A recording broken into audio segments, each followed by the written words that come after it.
C'est la première de l'année à domicile. C'est la première des finales pour Valenciennes. Le plan Kombouaré, l'équation du sauvetage est très ambitieuse. Gagner 9 matchs sur les 18 à jouer. Danick qui centre instantanément au point de pénalty. Pas de risque là non plus, mais ça revient sur Danick. Nouveau centre dévié. Et c'est le petit filet extérieur. La déviation était de Sid. Bonne intervention de Sid, on le voit avec ce contrôle. Il ne regarde pas au départ, hein, Sid. C'est après qu'il va se replacer. Et là, il a le réflexe de tendre la jambe qui aurait pu tromper son gardien. On a vite joué. On retrouve Belmadi maintenant. Danick qui redonne à Belmadi. Le centre au deuxième poteau pour Schmitz qui place une tête. Malgré le rebond, pas de souci pour le Colombien David Ospina. Attention à ses erreurs défensives du côté niçois. On l'avait déjà vu en coupe contre Monaco. Étrangement seul quand même Schmitz sur ce coup-là pour reprendre ce ballon. Heureusement qu'il n'a pu le cadrer, le mettre en tout cas hors de portée d'Ospina. Belmadi. 16. Danick, tout à une touche. Pas de hors-jeu d'Archeville qui réussit à centrer. Oh, la tête et la parade d'Ospina. Voilà la première nette occasion. Elle est valenciennoise. Une action, tout a été bien fait, hein. L'appel de Darcheville, regardez dans le trou. Hop, il va plonger immédiatement. Et derrière, sans même regarder, il va centrer au premier poteau pour Saez, qui lui avait donné le premier ballon. Vient essayer de tromper Ospina, qui fait une parade remarquable. C'est bien frappé. Une première tête. Ospina pour se saisir du ballon. Ouh, il a touché le ballon. Et il l'a touché dehors. De la main.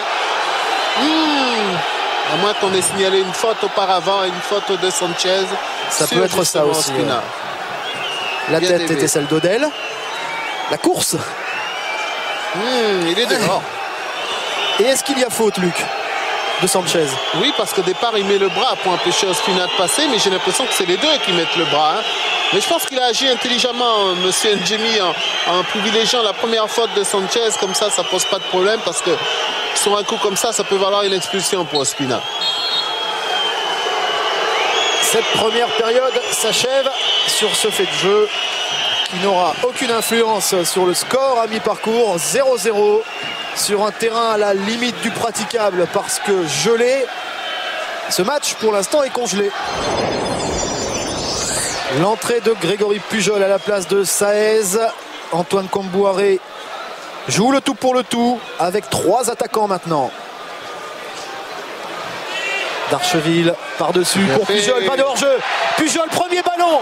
Pujol qui va marquer peut-être. Non! La plus grosse occasion du match pour Pujol qui vient d'entrer. Il va recevoir un superbe ballon donné là par Darcheville dans le dos de la défense. Il n'y a pas de hors-jeu. Jeune-Champ, il couvre. Là, il peut tenter le lob dans un premier temps. Il va le rater, ce lob. Il a une deuxième chance. Le pied gauche. La frappe est beaucoup trop forte, beaucoup trop importante pour trouver le cadre.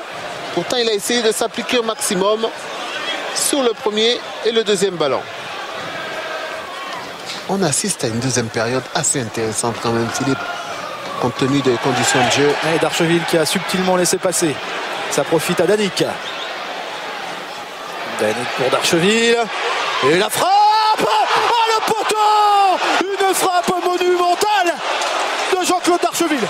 Le contrôle est beau, il sait déjà ce qu'il va faire. Hein. Darcheville décrocher une frappe extraordinaire sur l'arrêt des buts d'Ospina.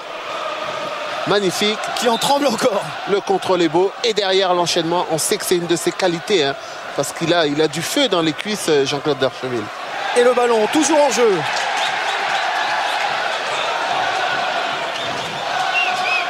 Sanchez.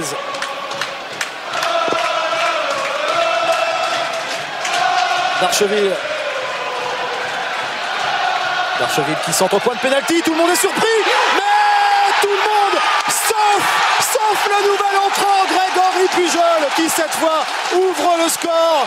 Bourrasque, triple bourrasque valenciennoise. Et Valenciennes concrétise.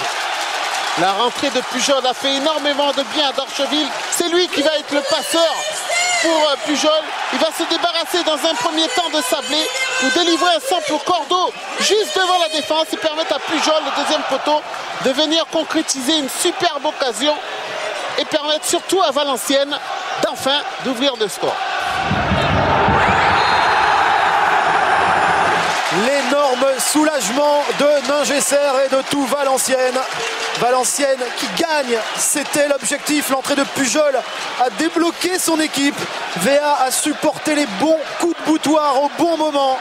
Et le plan de sauvetage, pour l'instant, est respecté. 9 finales, il en reste 8 à remporter. C'est ce que vous avez dit pour vous maintenir. Hein. Voilà, il faut pratiquement gagner un match sur 2. C'est le challenge qu'on s'est fixé avec les joueurs. Mais en tout cas, si on joue comme ça, je vois pas pourquoi ça pourrait pas passer. En tout cas, bravo, parce que dans des conditions difficiles, ils ont sorti le grand match. Le match que j'attendais d'eux. Merci et puis félicitations à eux.